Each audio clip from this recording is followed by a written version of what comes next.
Now, I can assure you that this is not a riddle, but do you know one of the most difficult things to fix? And I had to think about this. What is the most difficult thing to fix? What is one of the most difficult things in this life to fix? Now, you can come up with a multitude of answers and you can have a think about, maybe, oh, what is difficult to fix? The most difficult thing to fix is something that you do not know is broken. I believe one of the most useful assets and fundamental abilities to learn and be capable of is to self analyze and self audit. The reason why is because you cannot fix and begin to develop something if you're unaware that it's broken. Now, sometimes the break can be clear enough for you to apply a solution and to want to implement something to fix it. However, sometimes it's not as clear as being broken, but it's still a break. It's more of a fracture. And I feel like we live in a generation where many of us live fractured lives. You may not come from a broken home, but your situation may be fractured. And you know what that thing is for you. And it's difficult to share because sometimes the people around you may not be able to relate to your fractured situation. Sometimes you feel like you don't want to be a burden to others and you don't want to tell people because you feel like you're complaining. And you do know that there are people that are in less fortunate situations. So you don't want to bring it up. But that doesn't mean that is any less important. It doesn't mean that you don't need to heal a fracture just because it's not a clean break. If anything, the hairline fractures, even on our bones and our body, can be more difficult to fix and more pressing to fix than a clean break. Sometimes a clean break in certain situations, whether that be physically or metaphorically, can give you the closure that you need. But the fractures, the hairline fractures, the fractures where you think it's healed and you put too much pressure on it in a situation and it comes back worse and you feel that pain. No one else can see it. It's not as clear, it's not as visible, but you have to deal with the burden of that fracture daily as you try to walk and navigate through life. You know what that feels like. So, I was looking into a ancient. He was like a French philosopher, Voltaire, and something that he said stuck with me. He said that no problem can withstand the assault. He said no problem can withstand the assault of sustained thinking, and it made me think, wow, no problem can withstand the assault of sustained thinking, meaning that we have the choice to solve all of our issues if we just take the time to think about them. So if you're thinking about, okay, all of this sounds great, but what is the solution in practicality? That sounds great. Okay, yeah, yeah, okay. It's really difficult to fix something I don't know is broken. I do know that I have certain fractures in certain areas, but I'd rather just subdue them and just, put a bandage over it and pretend. But you're gonna end up walking with a limp, you know?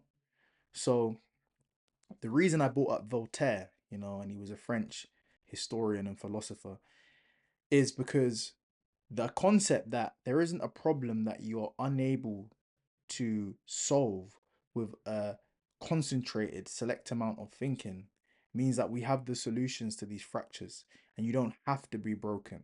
And if you're unaware of what the problem is, you can at least bring it to the surface to get it solved quicker. So, one of the exercises I like to do is just get a pen and paper and think about an attribute that I'd like to improve.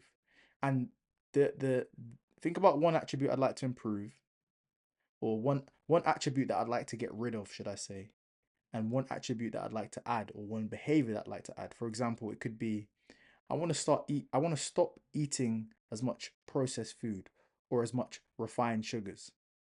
And something I want to add is I want to read 10 pages of a book a day. Now, it's not the answer that gives you the wisdom, but it's the process of asking yourself the question. And the reason the process of asking yourself the question is so important is because you come up with the answers very quickly. You come up with the answers way quicker than you think. But the most difficult part of that step is just asking yourself the question. So, in order to figure out what's broken, you need to ask the question honestly, what do I need to work on over the next 7 days? Or what do I need to work on over the next 30 days? Or what do I need to work on over the next 90 days to become a better person? It can be as simple as that. It doesn't have to be how do I become it? It's what do I need to do to become a better person? What behavior can I add and what behavior can I take away? Now, for everyone, that's going to be something different. But if you honestly and sincerely ask yourself this question, the process of going through that thought is going to bring answers that you it's going to bring them to you, and it's going to bring things you didn't expect, but it's going to bring them so quickly. Make the ask.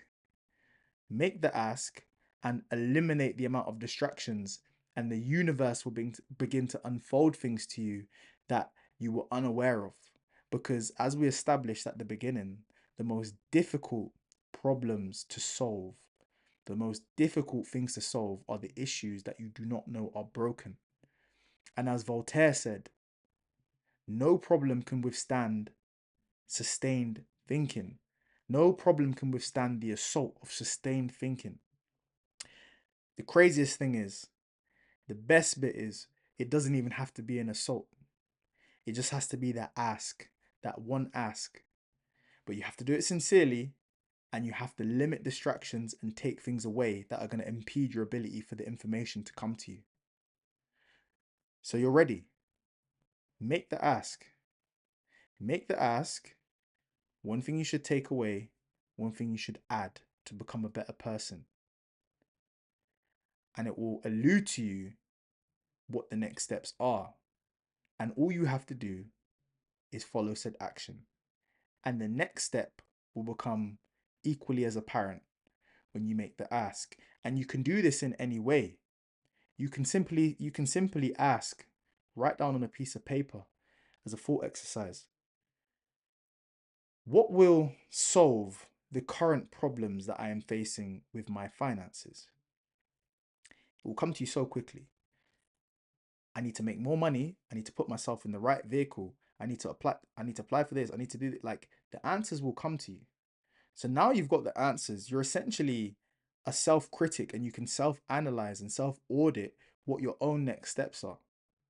And this is going to be the key that will allow you to have a level of self-awareness where people will be enamored by you. They'll be like, wow, how do you just see things this way? And it's really just from an understanding of self. Sometimes we feel like we need to